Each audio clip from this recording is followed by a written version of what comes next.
Hello students, welcome back to the virtual class. In OCM we are dealing with chapter number 1 and in chapter number 1 we understood about the business characteristics and the importance of the business yesterday.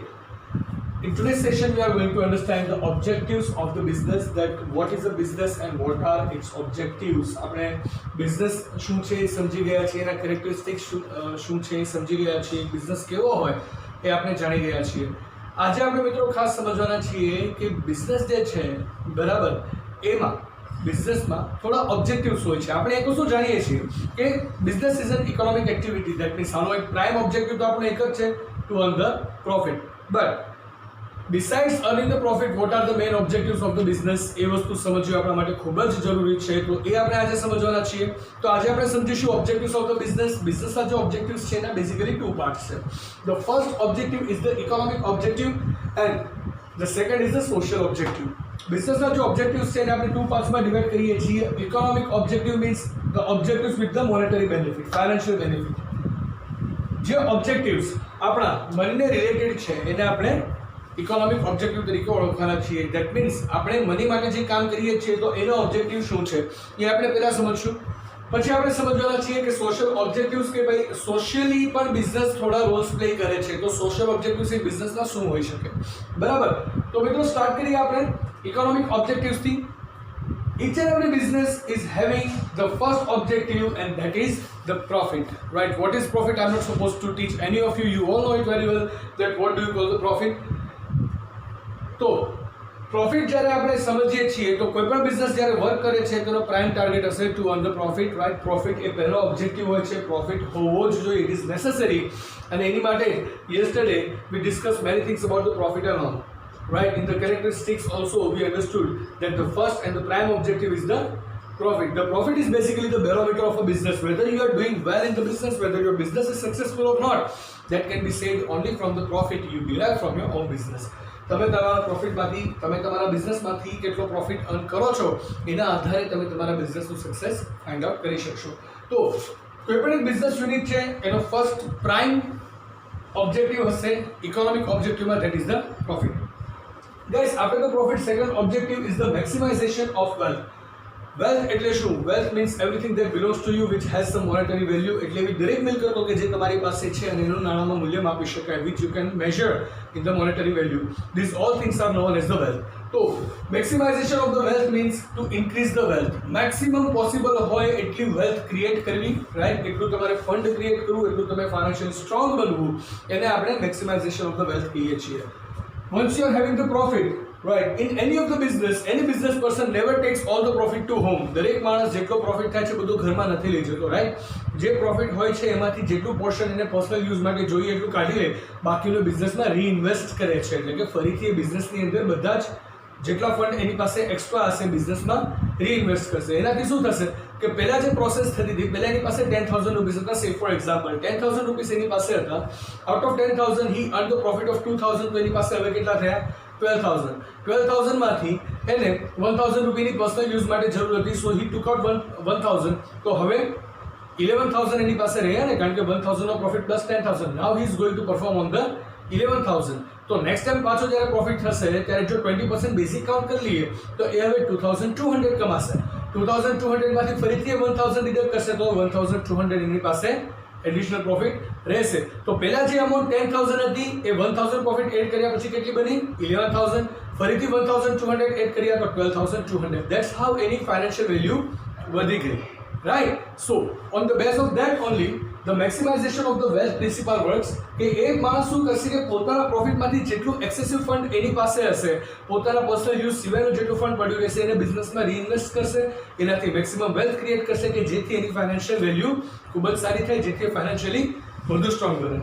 એના પછી આવે છે અધર economic objectives, right? તો આપણે એક વસ્તુ ખાસ જોઈએ કે પ્રોફિટ તો આપણે અર્ન કરવાના જ છીએ, એ આપણો પહેલો ઓબ્જેક્ટિવ છે. Second is the maximisation of the wealth, કે આપણે મેક્સિમમ વેલ્થ કઈ રીતના ક્રિએટ કરીએ છીએ એ પણ આપણે જોઈ લીધું. નાઉ હવે જે એક બિઝનેસ પર્સન છે એના બીજા પણ થોડા ઇકોનોમિક ઓબ્જેક્ટિવ્સ હશે. સે ફોર એક્ઝામ્પલ એ માણસ કોઈ પણ માણસ કે જે બિઝનેસ કરે છે બરાબર, તો એ શું વિચારશે કે માત્ર ને માત્ર શું પોતાનો બિઝનેસ જે છે એ પ્રોફિટ આપે ને પોતાની વેલ્થ વધે એટલું જ ના, એને પણ એવું હશે કે હું ગ્રો કરું, રાઈટ, પોતાની માર્કેટ ગ્રો કરે, હું જે વસ્તુ સાથે ડીલ કરું છું માર્કેટ પ્લસ થાય, રાઈટ. એ સિવાય મારી પાસે જો સારું ફંડ હશે તો ફંડને યુઝ કરીને હું લેટેસ્ટ ટેકનોલોજીનો યુઝ કરીશ, હું મોડર્ન ટેકનોલોજીનો યુઝ કરીશ, and that's how I try to build up much more value of my business, કે જેનાથી વધુ ફાઇનાન્શિયલ બેનિફિટ થઈ શકે, right? So guys, we can say these are the economic objectives of any business. The first one is the profit, to earn the profit. The second is maximization of the wealth. That means maximum wealth no use કરીને maximum profit નો use કરીને આપણે wealth maximize કરવી. And the third is other economic objectives. That means કે આપણે business ને grow કરવાનો છે, business ની સાઈઝ વધારવાની છે, માર્કેટ કેપિટલાઇઝેશન વધારવાનું છે, બરાબર. એ સિવાય આપણે મોડર્ન ટેકનોલોજી એડોપ્ટ કરવાની છે. These all are the things which are included over here. Now these were the economic objectives. હવે આપણે જોઈએ what are the social objectives of a business. આપણે વાત કરીએ છીએ કે ભાઈ ચલો બિઝનેસ નો પ્રાઇમ ટાર્ગેટ તો પ્રોફિટ છે અને આપણે મની માટે જ કરીએ છીએ, but we are working with the society. આપણે જે બિઝનેસ કરીએ છીએ, બિઝનેસ કોના વચ્ચે રહીને કરીએ છીએ? એક સોસાયટીના વચ્ચે રહીને કરીએ છીએ. We are dealing with the people of the nation, we are dealing with the citizen of the nation. So at that time if we are doing this for ourselves, economic objectives are for ourselves, કે આપણે પોતાની માટે કરીએ છીએ. But જે લોકોની સાથે રહીને આપણે કામ કરીએ છીએ, જે લોકોની સાથે રહીને આપણે અર્નિંગ કરીએ છીએ, એ લોકોને પણ આપણે થોડું પ્રોવાઈડ કરવું જોઈએ. તો નોર્મલી આપણે કોઈ પણ એક બિઝનેસ છે સોસાયટી વચ્ચે રહીને જ્યારે વર્ક કરે છે તો આપણે એના વિશે થોડું વિચારતા હોઈએ છીએ, બરાબર. તો એક નેચરલી એક રિસ્પોન્સિબિલિટીઝ આપણી ઊભી થાય છે, રાઈટ, કે સોસાયટીને આપણે કંઈક સારું આપવું. તો કોઈ પણ એક બિઝનેસ હોય એની ફાઇનાન્શિયલ ઓબ્જેક્ટિવ્સ કે ઇકોનોમિક ઓબ્જેક્ટિવ્સ પછી બીજા આવશે સોશિયલ ઓબ્જેક્ટિવ્સ, કે સોસાયટીની વચ્ચે બિઝનેસ શું ઓબ્જેક્ટિવ રાખે છે. એની અંદર નેશનલ ઇન્ટરેસ્ટ હોઈ શકે, સોશિયલ ડેવલપમેન્ટ હોઈ શકે, એ દરેક આપણે હવે અહીંયા સમજીએ. The first one is the social responsibility. Friends, we are dealing with the business. We are dealing with the business and the business deals with the society. સોસાયટીમાં જેટલા લોકો છે એની સાથે તો આપણો બિઝનેસ વર્ક કરે છે. તો જ્યારે પણ આપણો બિઝનેસ આગળ વધતો હોય, બરાબર, તો ત્યારે લોકો વધુ ને વધુ આપણા બિઝનેસમાંથી આપણને પ્રોફિટ આપે, એટલે કે આપણા બિઝનેસ સાથે ઇન્વોલ્વ થાય, ક્યારે પોસિબલ છે કે જ્યારે સોસાયટી પણ સાથોસાથ ડેવલપ થતી હોય, સોસાયટીના લોકોને પણ બેનિફિટ થતો હોય. તો સોશિયલ ડેવલપમેન્ટના ઘણા બધા ટાસ્ક જે છે, રાઈટ, એ બિઝનેસ પર્સને કરવા જોઈએ અને બિઝનેસ કરતા હોય છે. સે ફોર એક્ઝામ્પલ, બહુ બધા અલગ અલગ બિઝનેસ હાઉસીસ છે ઇન્ડિયાની અંદર કે જે સોશિયલ સર્વિસીસ કરે છે, રાઈટ. રિલાયન્સની હોસ્પિટલ્સ છે, બરાબર, ટાટાએ આખું નગર બનાવ્યું છે, રાઈટ. ઇવન આપણે આણંદમાં પણ અમૂલ ડેરી છે, તો એ બહુ બધું અલગ અલગ ડેવલપમેન્ટના પ્રોગ્રામ્સ કરતા જ હોય છે. કોઈ પણ એક બિઝનેસ હોય, જેમ બિઝનેસ પોતે ડેવલપ થશે એમ સોસાયટીને પણ હેલ્પ કરશે. એનાથી બંનેને બેનિફિટ છે. સોસાયટીનું ડેવલપમેન્ટ થશે અને એક ડેવલપ સોસાયટી હશે તો બિઝનેસને વધુ સારો રિસ્પોન્ડ કરી શકશે. તો એ સોશિયલ રિસ્પોન્સિબિલિટી ફોલો કરવાથી બિઝનેસને બેનિફિટ તો થવાનો જ છે. Being the human, આપણે હંમેશા વિચારીએ કે જેના સાથે આપણે કંઈક કામ કરીએ છીએ, રાઈટ, એને પણ બેનિફિટ મળવો જોઈએ.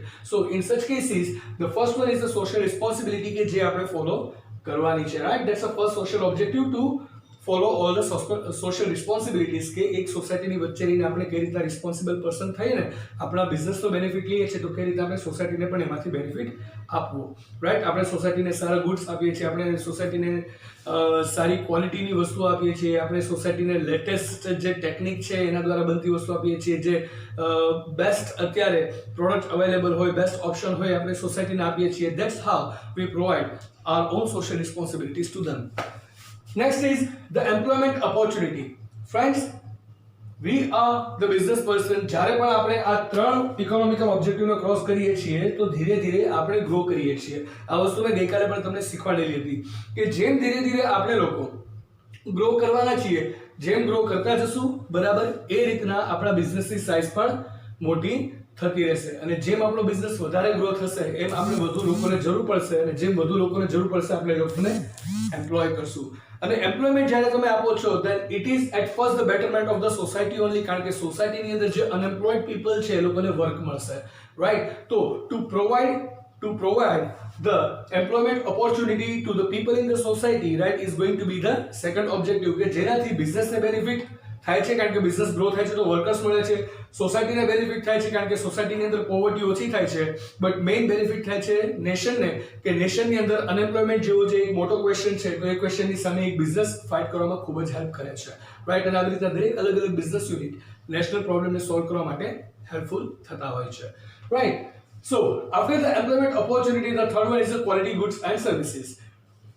To provide the quality goods and services is going to be one of the most important objective or the social objective of a business, right? Because we are dealing with the society is giving us the money, they are purchasing our product and services, and in reward of that they are paying us the good amount from which we are earning very good profit. તો જ્યારે આપણે એનામાંથી profit earn કરીએ છીએ, right? So never ever a businessman thinks that I'm just going to sell it once and then I'm not going to sell the same thing to any person, right? Repetition નથી જોઈતું એવું કોઈ નહીં વિચારે. દરેક business person હંમેશા એવું વિચારશે કે મારો એક કસ્ટમર છે એ હંમેશ માટે મારો કસ્ટમર બની જાય. કોઈ માણસ એક વન વિઝિટ એની હોય તો એ વિઝિટ એની ફોરએવર વિઝિટ બને, રાઈટ? રિપીટેટિવ સાયકલમાં એ માણસ મારી પાસે પ્રોડક્ટ્સ પરચેસ કરે, રાઈટ? વારંવાર એ માણસ મારો કસ્ટમર બને, મારો રૂટીન રેગ્યુલર કસ્ટમર બની જાય. એ હંમેશા આપણી એક ટેન્ડન્સી હોય છે એઝ અ બિઝનેસ પર્સન કે ભાઈ રેગ્યુલર રૂટીન જેટલી વિઝિટ થશે એટલો બિઝનેસને વધારે પ્રોફિટ અને બેનિફિટ મળવાનો છે.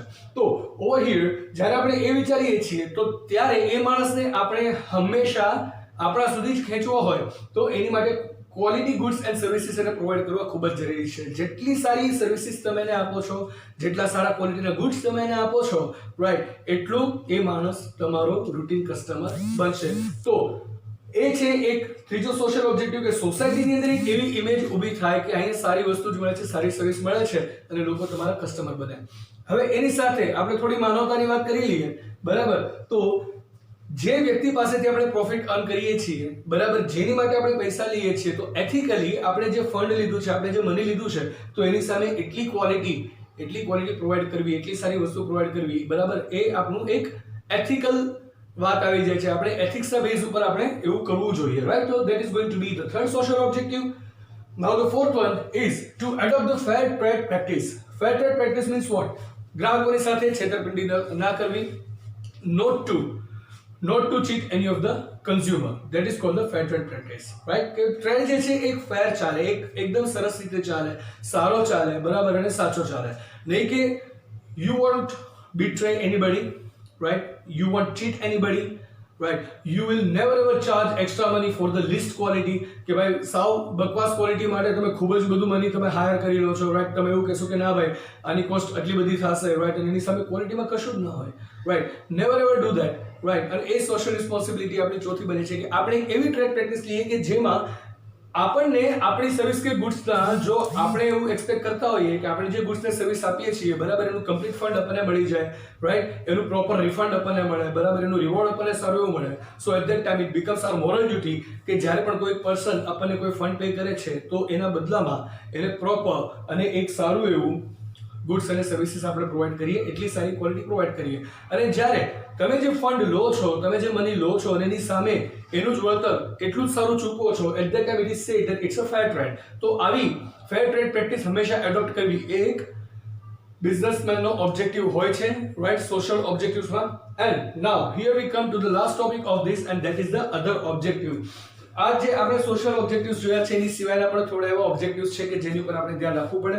સોસાયટીની અંદર એક એવું નામ ઊભું કરવું કે ભાઈ આ બિઝનેસ પર્સન છે, બરાબર, એ બિઝનેસ છે, એની વેલ્યુ કેવી છે, ખૂબ જ સારી વેલ્યુ છે, રાઈટ? એ સિવાય સોસાયટીને જ્યારે જરૂર પડે ત્યારે સોસાયટીમાં એટલું હેલ્પફુલ થવું, સોસાયટીની અંદર એક તમારું વેલ્યુ ક્રિએશન કરવું કે જેને કારણે, બરાબર, બિઝનેસના એક્સપાન્શનમાં તમને હેલ્પફુલ થાય. તમે બિઝનેસનું સેલ્ફ ડેવલપમેન્ટ કરો છો તો સાથે સોશિયલ ડેવલપમેન્ટ પણ કરવું. These are some extra moral practices which are going to be the social objective of the business. So guys, these were the objectives of the business. આપણે બે મેઇન પાર્ટમાં ઓબ્જેક્ટિવ્સ શીખી ગયા. The first part was the economic objectives and the second part is the social objectives, right? I am keeping the session up to here today. Tomorrow we are going to understand the risk of the business and causes of those risks. Till then, just keep making the notes. Stay home, stay safe. I'll see you in the next session with a new topic. Goodbye, take care, have a nice time.